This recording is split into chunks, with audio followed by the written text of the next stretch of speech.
پێویستی پەرەپێدان بە پشتیوانی سەرتاسەری لە خەباتی خەڵکی بەلوچستان.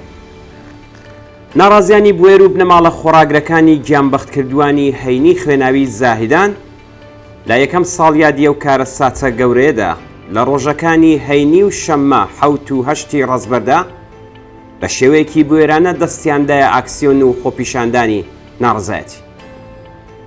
ڕۆژی هەینی جەماوەری خەباتیێر سەرڕای ئەوەی کە سەرکوتگەران لە شێوە حکوومەت نظامیەکی ڕانەگەیەندراودا زاهیدان و چەند شارێکی دیکەیان بە تەواوی میلیتاریزە کردبوو، بەدانی دروشم لە دژی ڕژیم ڕژانە سەر شەقامەکان. ئەوان لەژێر ڕەهێڵەی گازی فرمێسکڕێژ و گولەی جەنگی و ساچمەییدا بە دووپاتکردنەوەی بەردەوامی دروشمی مەرگ بۆ خامنەئی نیشانیاندا کە ناوبراو بە تاوانبار و بڕیاردەری سەرەکی ئەو کۆمەڵکوژیە بەرنامە بۆ داڕێژراوی خۆپیشاندەران و دەستڕێژیکردنی سەرهەنگێک بۆ سەر تازەلاوێکی بەلوچ لە ڕۆژی 8 ڕەزبەری 1401 دەزانن. ئەو هێزە جنایەتکارەی کە ڕەوانەی شارەکانی بەلوچستان کرابوون، ژن و پیاوانی خۆپیشاندەریان بە چەکی کەلاشینکۆف و تیربار دا بەردەستڕێژ و چەندین ژن و پیا و منداڵیان بریندار کرد.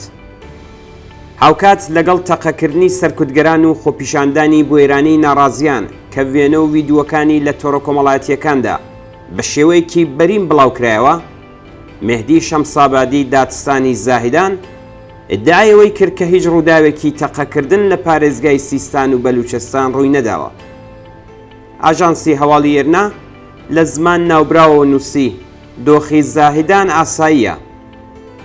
ئەم درۆ بێشەرمانەیە کە کاری هەمیشەیی بەرپرسە ورد و درشتەکانی ڕژیمە وەک هەمیشە دەبێتە هۆی ڕق و بێزاری هەرچی زیاتری هاوڵاتیان لە دژی ئەم ڕژیمە جنایەتکارە. سەرەڕای کەش و هەوای توندی ئەمنیەتی، خۆپیشاندان و ناڕزایەتی لە شارەکانی سۆران، خاش، ڕاسک و تەفتان بەڕێوە چوو.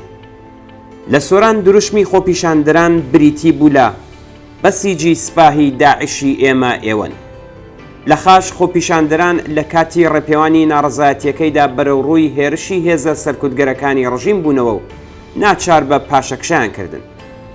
لە شارەکانی ڕاسک و تەفتانیش ڕۆژی هەینی هاوڵاتیان هاتنە سەر شەقامەکان و لە دژی کۆماری ئیسلامی دروشمیاندا. بە شێوەیەکی گشتی لە هەموو شارەکان ئەم دروشمانە زیاتر دەبیسترا. دەستڕێژی، جنایەت، مردن بۆ ویلایەت، بەسیجی سپاهی داعشی ئێمە ئێوەن، مەرگ بۆ ستەمگەر چشابێت و چڕێبەر و بەلوچ حازرە بمرێت بەڵام سەرشۆڕی قبول ناکات. خۆپیشاندان و ناڕزایەتیەکانی ڕۆژی هەینی، ڕۆژی شەممەش بە مانگرتنی گشتی و داخرانی سەرجەم دووکان و بازاڕی هەردوو شارەکانی زاهیدان و چابەهار بەردەوام بوو.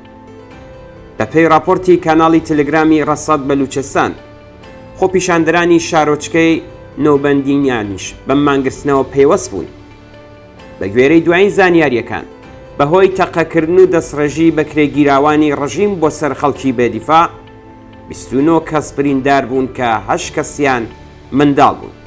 هەروەها زیاتر لە 100 کەسیش دەستگیر کراون. ئێرانیەکانی دەرەوەی وڵاتیش لەو ڕۆژەدا لە چەندین شاری جیهان لەوانە لەندەن، فڕانکفۆرت، ستکهۆلم، یۆتۆبۆری، مالمۆ، ئامستردام و چەند شارێکی دیکە کۆبوونەوەی ناڕزایەتیان بەڕێوە برد. لە شاری یۆتۆبۆری پایتەختی سوێد، خۆپیشاندەران جگە لە دەربڕینی پشتیوانی لە خەڵکی بەلوچ، سەرۆکی ئەمریکاشیان بەهۆی سات و سەودا و ڕێکەوتن لەگەڵ کۆماری ئیسلامی کردە ئامانجی دروشمەکانیان و ڕەخنەیان لێگرت.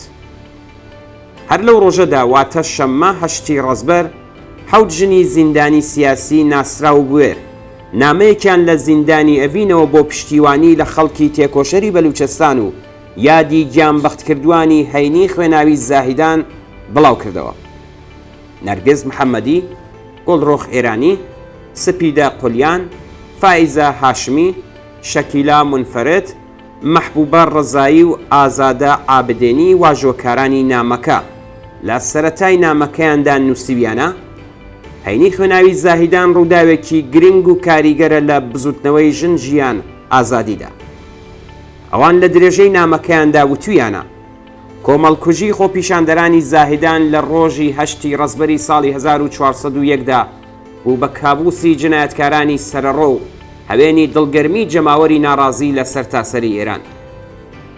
نووسەرانی نامەکە لە کۆتاییدا ئاماژەیان بەوە کردووە کە ئەرکی هەر تاکێکی ئێرانیە کە خۆی بە هاوسۆز و هاوخەباتی خەڵکی ستەم لێکراوی بەلوچەستان بزانێت. کارەساتی کوشتاری هەینی خوێناوی زاهیدان کە ڕۆژی هەشتی ڕەزبەر و کەمتر لە 2 هەفتە دوای دەستپێکردنی بزوتنەوەی شۆڕشگێڕانەی ژینا لە ساڵی 1401دا ڕوویدا بە فەرمانی باڵاترین بەرپرسانی ڕژیم و لە سەرووی هەمویانەوە خودی خامنەئی بە مەبەستی چاوترسێنکردنی جەماوەری ڕاپەڕی و لە سەر تاسەری ئێران بەڕێوەچوو. بەڵام ئەو کارەساتە خوێناویە بە پێچەوانەی چاوەڕوانی پلانداڕێژدەران و فەرماندە و استراتیژیەکانی ڕژیم ئاگری شۆڕشی ژینایی بڵێ سەدارتر کرد.